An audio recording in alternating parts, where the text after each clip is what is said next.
예, 반갑습니다. 최용민입니다. 제가 1월 30일까지 북경에 근무했다 2월 달에 돌아왔는데요.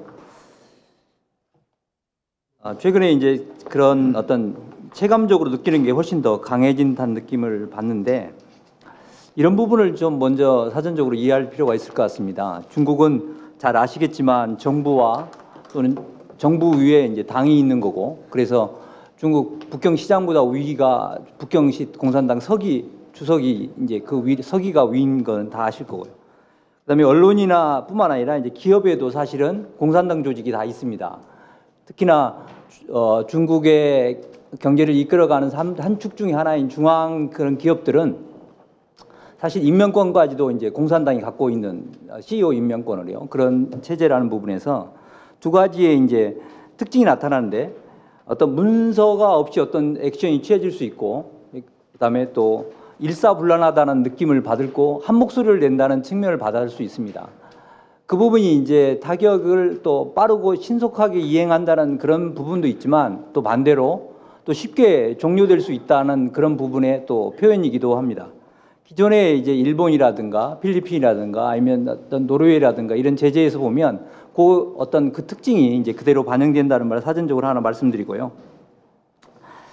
한중 간의 경제 교류는 크게 이제 5가지 채널을 통해서 부분에 이루어집니다. 제일 큰 게 사실은 상품 무역이고요. 첫 번째로. 근데 일단은 2월 오늘까지도 어떤 상품 무역의 수치로 나타나는 부분은 사실은 큰 부분은 어떤 통계상으로는 없습니다. 다만 지금 현재 이제 새로운 국면으로 나타나는 경우가 어떤 계약이 일부 취소된다거나 또는 통관이 지연된다거나 이런 또 결제를 좀 미룬다거나 하는 부분들이 나타나서, 이런 부분이 조금 더 이어지게 되면 2, 4분기에는 어떤 이제 상품이라고 하는 수출은 통관을 해야 그 수출로 인정되는 거기 때문에 그 어떤 중국의 내수 부진이 우리 제품의 내수 부진을 의미하는 겁니다. 그 부분이 통관으로 연결되는 데는 한 2, 4분기가 돼야 될 것이다라고 하는 부분에 그런 나름대로 우려를 하나 말씀드리고요. 앞에서 셀프가드나 반덤핑 또는 상계관세 이야기를 했지만, 지금 현재 상품에 대해서 어떤 사드 연관성을 찾을 수 있는 어떤 이 수출입 제한이나 관세 부과는 없는 상황입니다. 다만 이 부분이 이제 향후에 나타날 수 있는 가장 큰 어떤 우려사항 중에 하나인 것은 또 부인할 수 없는 부분이고요. 그다음에 또 하나는 이제 내수 영업입니다. 우리 중국에 진출해 있는 기업들이 옛날에는 가공무역으로서, 다시 말하면 현재 인건비를 활용해서 상품을 제조한 다음에 제3국에 수출하는 게 주요한 어떤 그 영업 방식이었다 한다면, 지금은 현지에서 한 원자재 60% 정도를 원자재가 아니라 어떤 매입액의 60% 정도를 조달하고, 또 매출도 현지에 의존하는 그 60% 정도를 현지에 의존하는, 다시 말하면 중국의 시장에 기반을 둔 그런 영업 형태를 갖고 있는 부분에서 내수가 중요할 수밖에 없는데, 가장 관심이 끄는 것은 역시 그 불매운동입니다. 아까 같이 제가 서두에 말씀드린 그런 이유로 인해서 이 불매운동이 어떤 인위적인 부분도 크게 작용할 수 있기 때문에, 그런데 지금은 어떤 초기 단계에서 중기 정도로 넘어가는, 아직 중기까지는 도달하지 않은 측면으로 보여지는 측면이 있습니다. 컨텐츠 분야가 서비스 무역이라고 하는 부분입니다. 이 부분은 사실상 거의 이제 중단돼 있어서 업계들은, 사실은 중국 기업들도 이 부분에 대한 수요가 상당히 많기 때문에 어떤 장기적인 상품을 기획하는 단계로 약간 밑에서 일을 하는 단계에 있다는 부분을 말씀드리고요. 그다음에 금융이 여러 가지 이제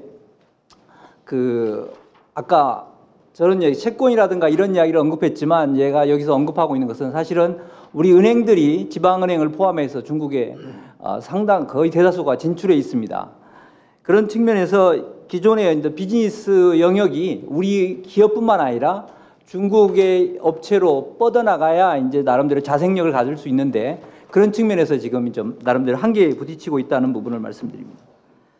그다음에 민간 교류는 관광이나 이런 부분인데, 하나가 또 이제 유학이라는 관광은 많이 언급했으니까 제가 생략하고요. 유학이라는 부분이 있는데, 유학에서 하나 이제 우리가 짚고 넘어야 될 것은, 우리 대학들이 중국의 유학생에 많이 의존하고 있는 부분 하나하고, 여전히 우리 청년이 중국에서 취업할 수 있는 부분이 사실은 현재에도 막혀 있습니다. 왜냐하면 기존에 약간 최근에 법이 변경되기도 했지만 중국에서는 2년 이상의 경력자가 아니면 신규 취업을 외국인에 대해서 주지 않습니다.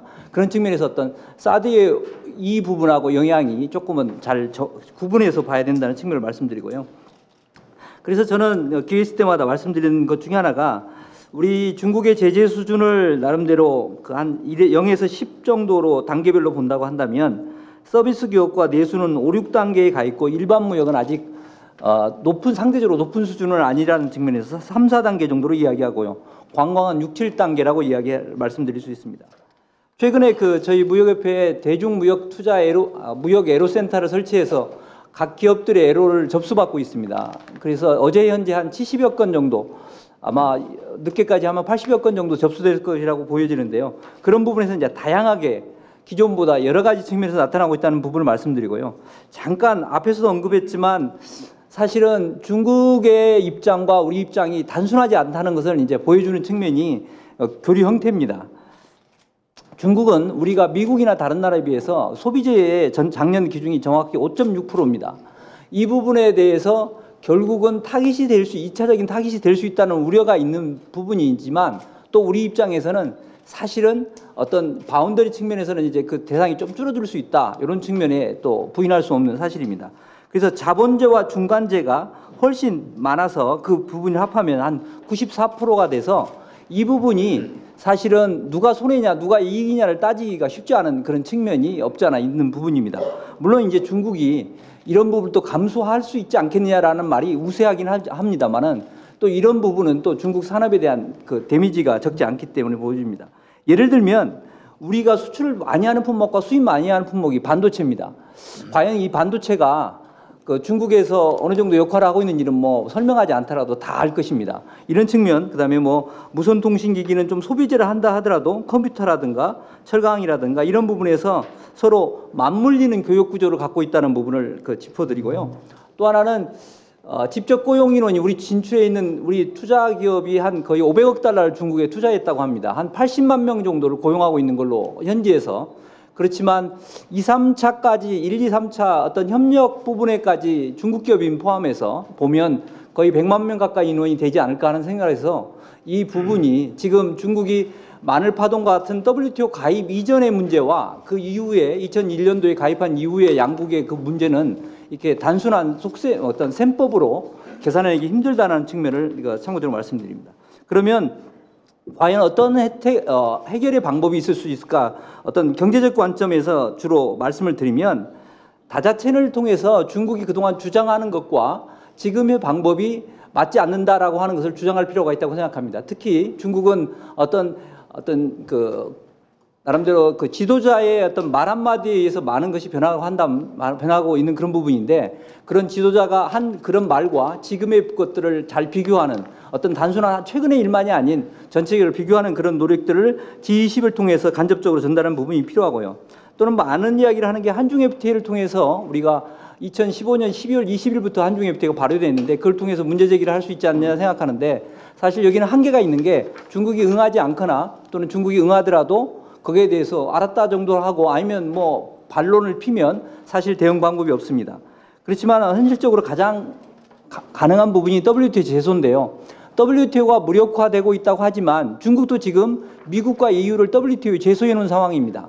다시 말하면 시장경제 지위라는 것을 얻기 위해서 미국과 EU를 제소해 놓은 상황에서 WTO가 강제적인 해결권을 갖고 있고 또 하나는 중국이 무시할 수 없이 자기네를 또 의존하고 있다는 측면에서는 가장 현실적인 대안일 수밖에 없습니다. 다만 한계는 이것이 단기 해결되지 않고 상당히 오래 기간이 걸릴 수 있다는 부분입니다. 민간 차원에서는 저희가 여러 가지 안내를 하고 피해를 최소화하는 방법을 무역협회 차원에서도 하고 있습니다. 그렇지만 그런 실무적인 내용은 이제 기업이 하는 이야기여서 여기서 언급하지 않겠습니다.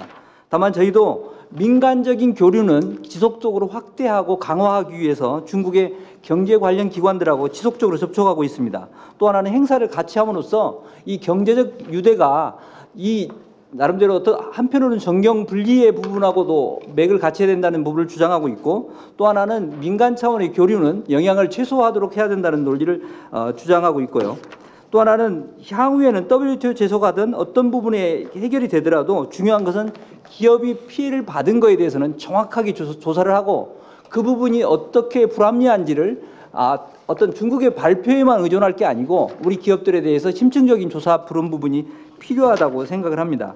그래서 정부나 이제 국회에 건의하고 싶은 것 중에 하나는 그런 조사에 나름대로 정부가 좀 적극 나서서 예를 들면 통관이 불합격됐으면 진짜 화장품이 뭐 통관이 많이 불합격됐으니까 문제라고 하는 지적하는 그런 소극적인 다원에서 머물지 말고 진짜 그것이 합리적인 것이었는지 아니면 기업이 서류를 잘못 작성한 것인지에 대한 부분에 대해서 명확하고 냉철한 부분이 필요합니다.